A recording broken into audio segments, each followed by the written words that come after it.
Alright guys, a quick one. Here, I'll detail how to allow apps to access contacts on iPhone. So if at the end of this you found this offer informative, please don't forget to like and then subscribe. Now the first thing you want to do is go ahead and open the settings app. On the settings page, scroll down, locate and click on privacy and security.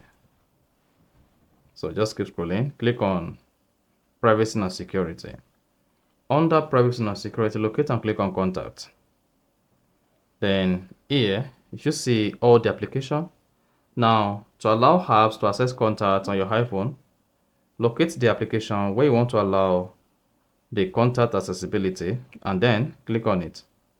Then set this to full access and then click on allow full access. Repeat this again on other apps where you want to enable full access to your contact and then you are good. So that is exactly how to allow apps access to contact on iPhone. So if you found this offer informative, please don't forget to like and then subscribe.